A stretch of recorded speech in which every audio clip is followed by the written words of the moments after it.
하면 받으리니 너희 기쁨이 충만하리라. 따라서 합시다. 너희 기쁨이 충만하리라. 오늘 말씀의 제목이 기도의 기쁨, 이 말씀 가지고 함께 은혜 받고자 합니다. 우리가 예수 믿고 나서 하나님 앞에 가장 큰 축복이 뭔 거는 하나님의 자녀가 되었다라고 하는 것이 가장 큰 축복입니다. 왜냐하면 그 자녀 되었다는 것, 그 속에 놀라운 하나님의 복이 담겨 있거든요. 자녀는 아무나 된 거 아닙니다. 우리가 하나님의 일방적인 선택과 사랑에 의해서 십자가에 흘리신 예수의 피의 공로로 우리 죄에서 구원받고 하나님의 자녀가 되었던 것이죠. 그런데 우리가 하나님의 자녀에 보면 성경에 크게 세 가지 하나님의 축복이 담겨져 있어요. 하나님의 자녀의 특권이죠. 하니까 첫 번째 뭔가 하나님의 자녀들은 하나님의 상속자가 되었다고 이렇게 말씀하는 거예요. 하나님의 상속자는 하나님의 자녀된 자에게 주어진 축복이에요. 그럼 하나님의 상속자는 뭐지요? 하나님의 기업을 물려받을 자인데 우리는 천국 기업을 이미 하나님의 약속받고 그리고 그 기업을 물려받을 하나님의 자녀가 되었다라고 하는 것을 꼭 믿을 수 있기를 바랍니다. 우리는 반드시 천국 기업을 우리가 받게 되는 거예요. 그리고 두 번째 축복이 있는데 하나님의 자녀들은 하나님의 사랑으로 돌보심을 받는다. 특별하게 하나님께서 우리 사랑으로 돌보고 계신다는 걸 믿을 수 있기를 바랍니다. 우리를 결코 홀로 두지 않습니다. 그러기에 하나님께서는 성령을 우리에게 또한 주셨고 지금도 우리 주님은 우리와 함께 하셔서 우리를 지키시고 보호하시고 우리의 피난처가 되게 하시며 우리의 큰 도움이 되신 줄로 믿습니다. 세 번째, 하나님께 기도하면 다 반드시 받게 되었다는 거예요. 이 얼마 큰 축복이 뭐예요? 이 세 가지 복 중에 가장 큰 축복의 특권이 뭔 거는 하나님 앞에 기도하면 다 받게 하신다. 오늘 말씀에 23절 말씀에 나오지 않아요. 너희가 무엇이든지 아버지께 구하는 것을 내 이름으로 주시리라. 너희가 무엇이든지 말씀이 한 단어에 한번 우리가 그만 묵상해 보시죠. 무엇이든지 이 속에는요 우리가 하나님 앞에 기도에 응답의 제한이 없다는 거예요. 무엇인지 하나님께서 주신다는 거예요. 어떤 것이든 반드시 하나님께서 우리에게 주신다고 약속을 하고 있는 거예요. 여러분이 아버지께 구하는 것은 다 주시는데 여기서 특별히 아버지께 구한 자를 누구를 말할까요? 아버지께 구한 자는 예수 믿고 하나님의 자녀인 우리를 가리키는 겁니다. 그렇기 때문에 기도라고 하는 것은 무엇인 거는 아무나 기도한 것이 결코 아니에요. 기도는 누가 기도하는 거예요? 하나님의 자녀들만이 누릴 수 있는 특권인 줄 믿으시기 바랍니다. 하나님의 자녀를 누릴 수 있는 가장 큰 특권이에요. 다시 오늘 본문 23절 말씀 보니까 너희가 무엇인지 아버지께 구하는 것을 내 이름으로 주시리다. 너희가 무엇이든지 아버지께 구하는 것을 다 주신다는 것이에요. 왜 그러죠? 그것은 우리가 하나님의 자녀이기 때문에 그렇다. 그렇게 말한 거예요. 하나님께서 나의 아버지가 되지 않으신다면 우리가 하나님 앞에 구할 수 없는 거고 또 우리가 하나님 앞에 구해도 응답이 될 수가 없는 것이죠. 그렇잖아요. 그런데 우리가 놀랍게 요한복음 1장 12절 말씀 보니까 우리 예수를 믿고 마음에 영접하게 되면 누구나 다 하나님의 자녀가 되는 권세를 주었다. 그렇게 말해요.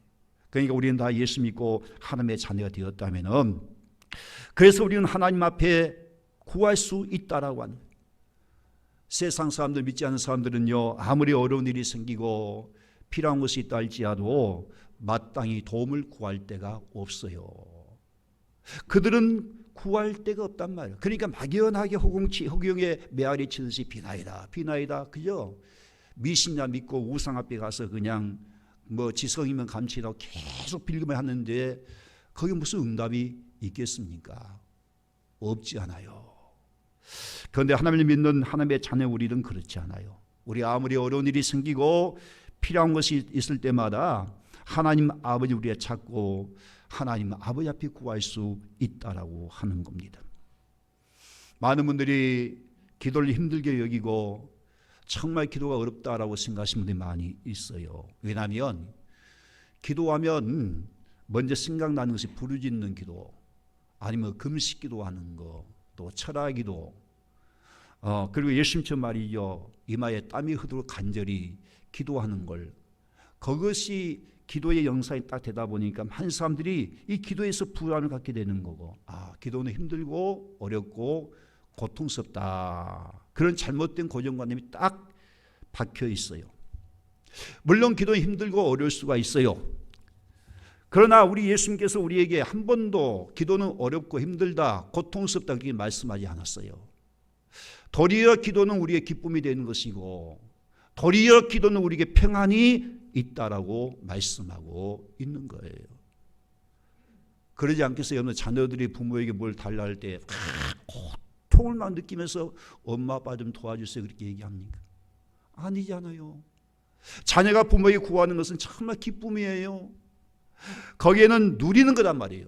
부모에게 뭘 얻어내는 누림이 있고 거기에는 기쁨이 있는 거예요.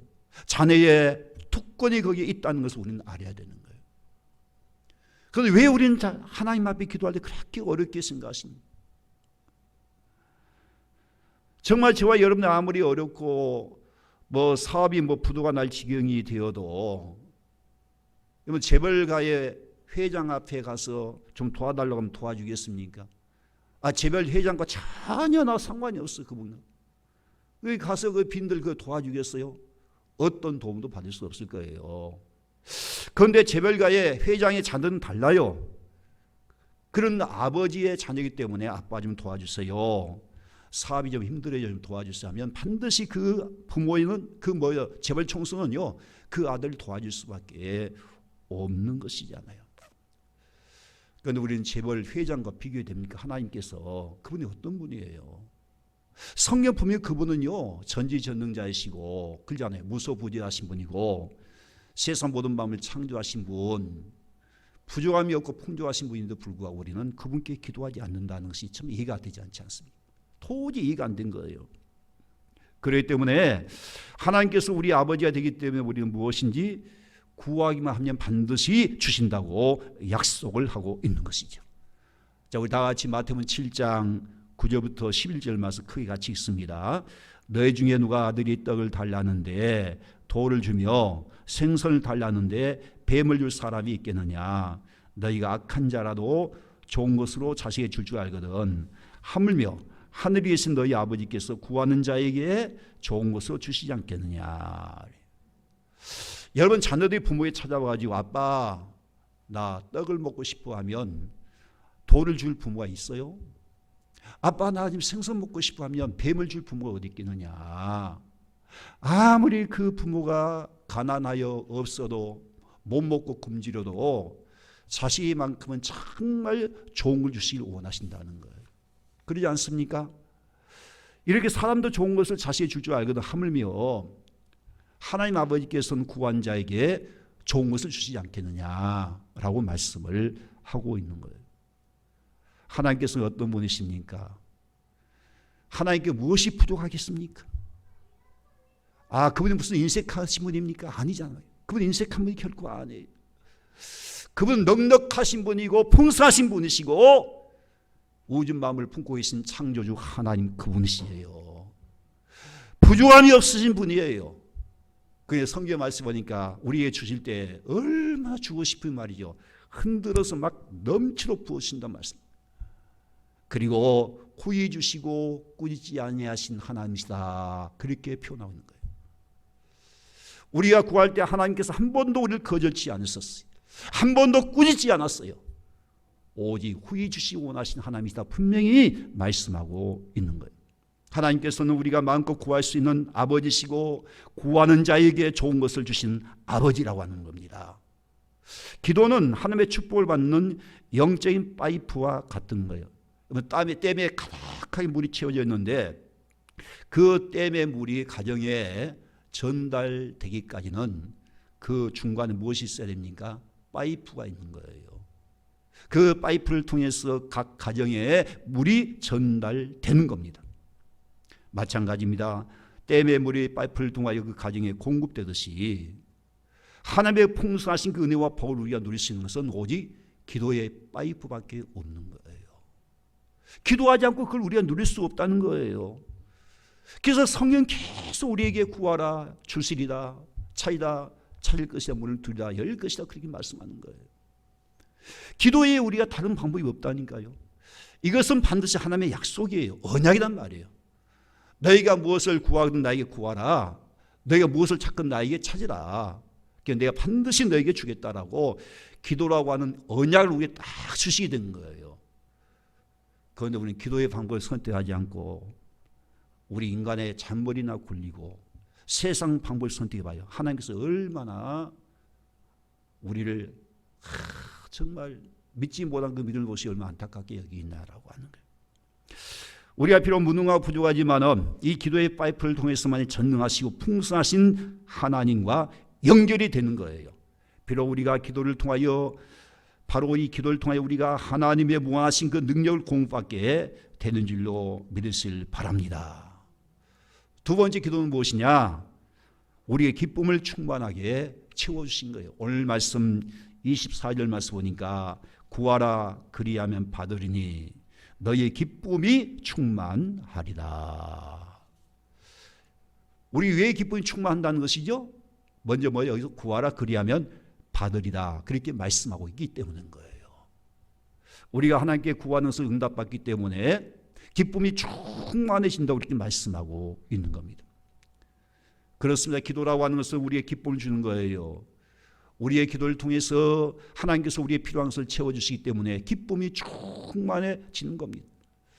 하나님께서 우리에게 구한 것을 주시기 때문에 기쁨이 충만하게 된다는 것이죠. 우리 사도행전에 보게 되면 초대교회에 엄청난 핍박과 환난의 시대가 있다는 걸 알 수 있어요. 초대교회는 성령이 임했고 교회가 세워지게 되면서 점점 더 부흥되다가 우리가 사도행전 3장에 보게 되면 베드로와 요한이 기도하기 위하여 성전에 가다가 성전 미문에 앉아있는 거지를 보게 된, 안진뱅이 거지를 본 거예요. 한 푼 달러 구걸릴 때에 베드로가 얘기하지요. 내게 은과 금은 없거니와 내게 있는 것을 너에게 주노니 나사렛 예수 이름으로 일어나 걸으라 하고 손을 붙잡아 일으켰더니 놀랍게 발목에 힘이 들어가면서 벌떡 일어나게 된 그런 사건이 나와요. 40년 동안 한 번도 걷지 못했던 안진뱅이가 고침받게 되었으니 온 성이 난리죠. 온 성이 난리예요. 그러니까 막 사람들이 막 몰려오는데 얼마나 많은 몇천 명이 몰려오게 된 거예요. 그때에 베드로가 설교한 내용이 나오지 않아요. 왜 너희들이 복음화 있느냐? 이 안짐에 고침받은 것은 유대인 너희들이 십자가에 못 박아 죽였던 예수 그리스도 그분이 살리셨다. 사람의 능력 고침받은 거 아니잖아요. 그래서 회개하고 성령 받으라 하니까 그때에 회개하고 예수 믿는 사람이 무려 3,000명이 된 거예요. 한순간 3,000명 예수 믿게 되니까 막 교회가 얼마나 부흥되겠습니까? 막 엄청 막 교회 부흥되고 막 그냥 온 성이 막 하나님이 살아계신 그 영광이 막 드러나는데 엄청난 거예요. 그러니까 마귀가 그만 있겠습니까? 그만 있을 수 없는 것이지요. 그때부터 핍박이 시작되는데 스데반이 돌에 맞아 순교를 당하고 그리고 그로 인해서 더 핍박이 심해지니까 그때에 초대교회 성도들이 다 흩어질 수밖에 없는 거죠.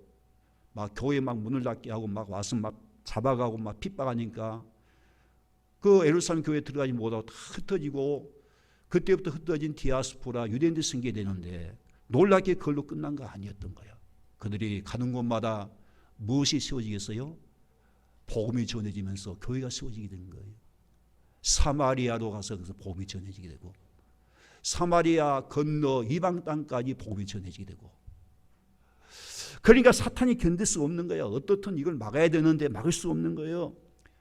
그때 사탄이 헤롯 왕의 마음을 다 조정해가지고요 더 핍박을 가하게 되는데 사도행전 12장 1절과 2절 말씀 보니까 봐요. 사도행전 12장 1절과 2절 말씀 그때는 언제죠? 지금 막 교회가 막 붕대고 막 하나님 나라 전파한다 막 그때에 헤롯 왕이 손을 들어 교회 중에서 몇 사람을 해하려 하여 요한의 형제 야고보를 칼로 죽였다. 그런 말씀입니다.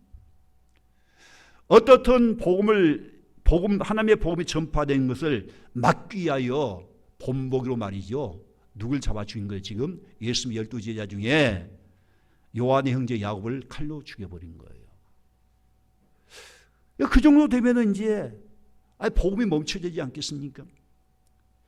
그리고 그렇게 죽이고 나서 보니까 이 헤롯 왕이 그만 여론을 한번 살펴보니까 여론이 좀 괜찮거든요.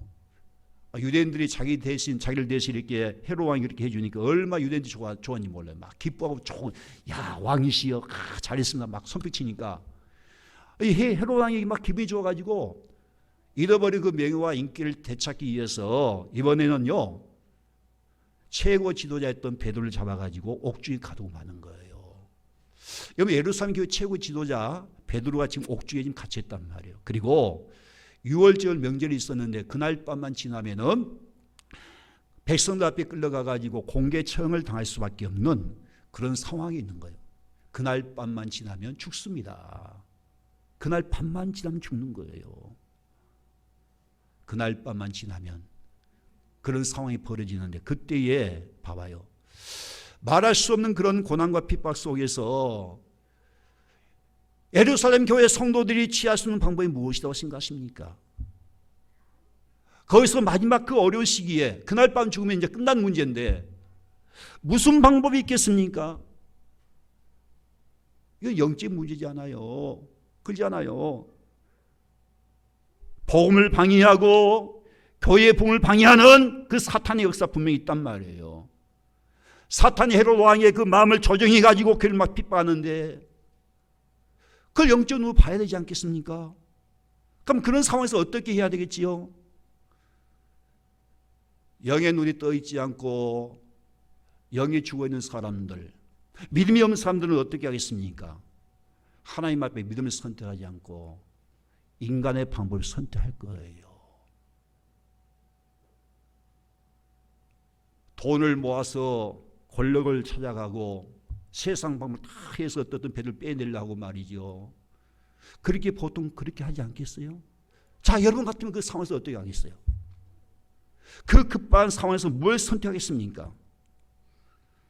그 놀랍게 그때에 그 초대교회 성도는 어떻게 했느냐? 오늘 거기 사도행전 12장 5절 말씀 봐요. 베드로는 옥에 갇혔고, 자, 옥에 갇혔고, 그 다음에 교회는 뭐예요? 그를 위하여 하나님께 간절히 기도하였더라. 옥에 갇혔고 교회는 그를 위하여 하나님께 간절히 기도하였더라. 옥에 갇혔고 교회는 이 중간 사이에 헬라어 원어 보니까 대라고 하는 말이 있어요. 대. 이 대라고 하는 단어는 그러나라고 하는 접속사인데 그러니까 이것을 번역하면 이렇게 번역했어요. 이에 베드로는 옥에 갇혔다.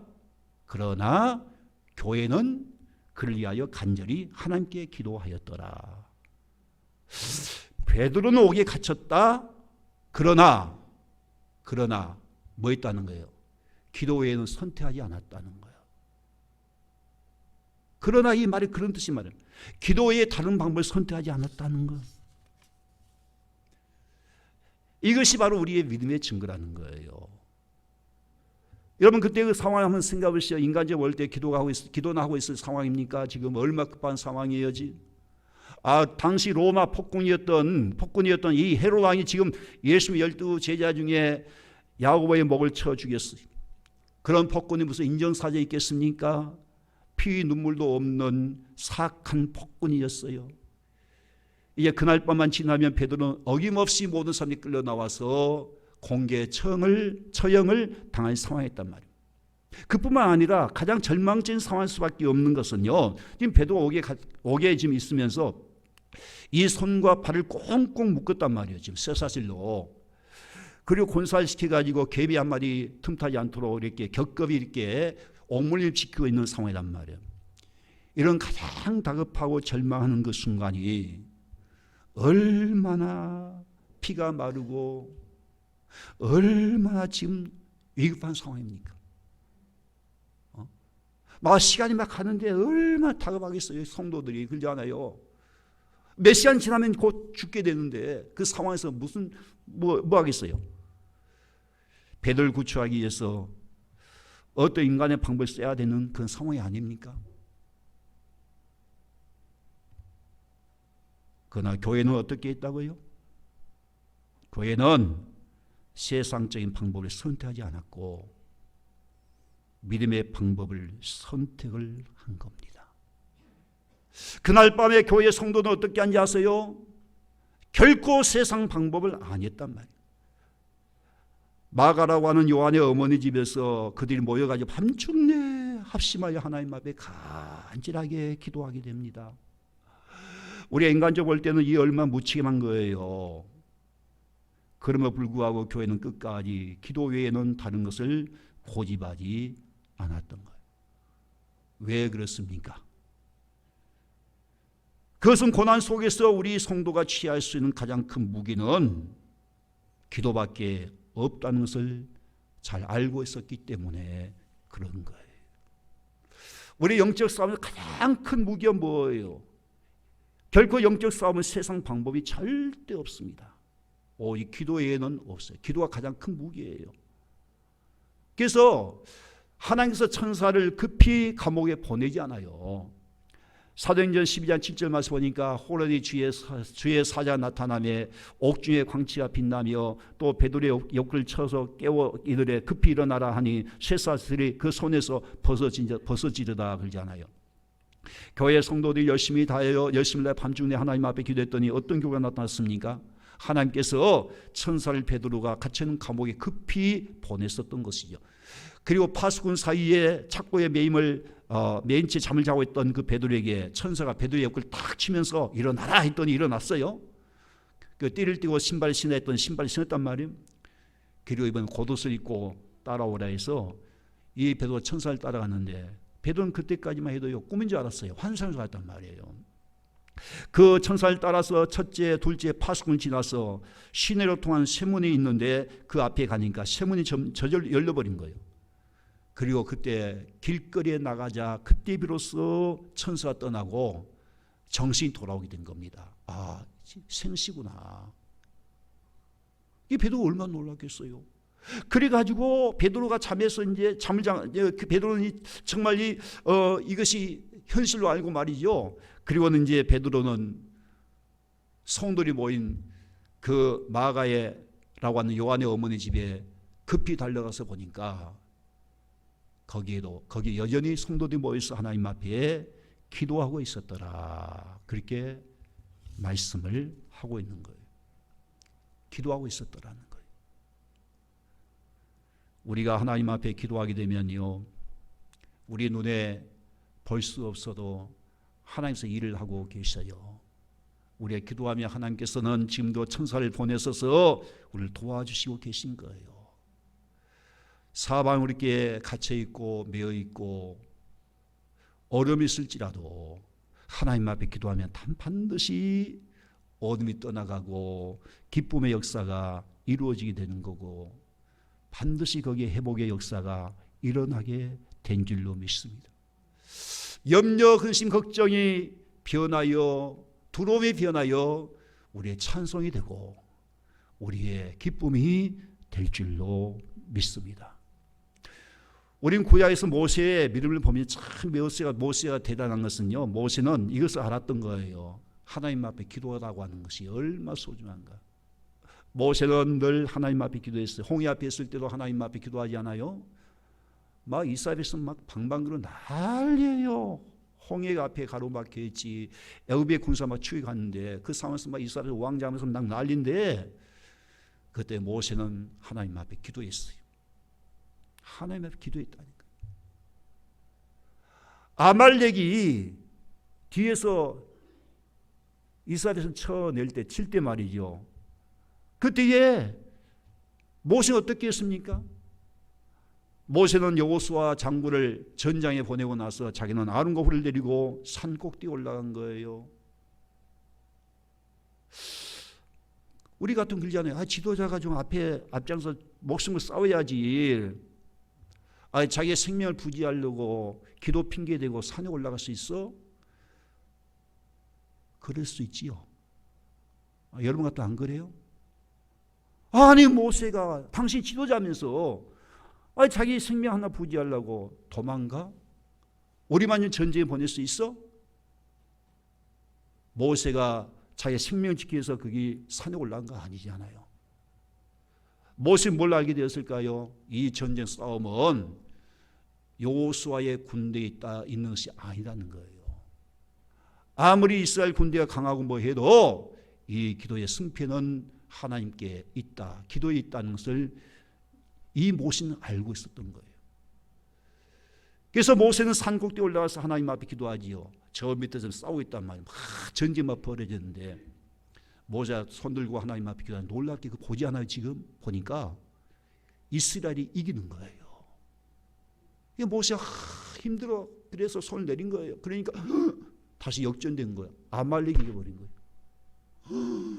그걸 보고 아론과 훌이 모세 손을 해가지고 탁 붙들고 함께 하나님 앞에 기도하는 거예요. 그래가지고 이스라엘 군대가 여호와께서 승리 있게 하신 그 하나님, 그 은혜로 말미암아 승리하게 된 줄로 믿습니다. 할렐루야. 우리의 눈에 보이지 않지만 기도하면 반드시 거기에 파생된 하나님의 능력이 분명히 있어요. 하나님이 분명히 천사를 급히 보냅니다. 그러게 우리가 믿음의 사람이라면 그걸 볼 줄 알아야 되는 거예요. 반드시 하나님 앞에 의지하고 하나님 앞에 기도할 때 하나님이 얼마나 기뻐하는지 모릅니다. 우리가 시편 146편 3절 5절 말씀 보니까 귀인들을 의지하지 말며, 귀인들을 의지하지 말라. 권력을 의지하지 말고 돈을 의지하지 말고 세상을 의지하지 말라는 거예요. 돌 힘이 없는 인생도 의지하지 말지니 그의 호흡이 끊어지면 흙으로 돌아가서 그날에 그의 생각이 소멸하리로다. 야곱의 하나님을 자기의 도움으로 삼으며, 하나님을 자기의 도움으로 삼으며 여호와 자기 하나님에게 자기의 소망을 두는 자가 복이 있도다. 할렐루야. 우리가 하나님을 나의 도움으로 삼고 우리가 하나님께 소망을 두며 하나님 앞에 기도한 자가 복이 있다는 거예요. 하나님께 소망을 두고 하나님께 기도한 자가 복이 있다, 그 말이에요. 그렇습니다. 우리의 기도가 능력 있고 응답이 있는 이유는 하나님께서 우리를 돕고 계신, 하나님께서 우리를 돕게 하는 천사가 있기 때문에 그런 거예요. 반드시 응답해 주십니다. 그 응답을 통하여서 염려 두름이 변하여 찬송이 되고 기쁨이 되게 하십니다. 할렐루야. 우리가 성경을 보게 되면 이스라엘 백성들이 아모리 족속과 싸울 때에 그때 하나님의 사람 여호수아는요, 전쟁하다가 우리가 보기에 참 말도 안 되는 기도를 하지 않아요. 한참 전쟁하는데 해가 지금 저물어 가는 겁니다. 해가 저물고 이제 어둠이 깔려버리면 전쟁할 수 없잖아요. 한참 이고 있는데 어두워지면 적군들이 막 숨어버리고 도망가니까, 그래서 그때 여호수아가 하나님께 기도하는데 뭐라고 기도하는지 아세요? 태양아 멈추어라, 달아 멈추어라 하면서 하나님 앞에 간절히 기도하는 거예요. 우리 생각은 말도 안 되는 거잖아요. 그 놀랍게 여호수아 기도하자 하나님께서 어떻습니까? 여호수아의 기도대로 태양과 달을 하늘의 중천에 다 그대로 멈춰 세웠던 거예요.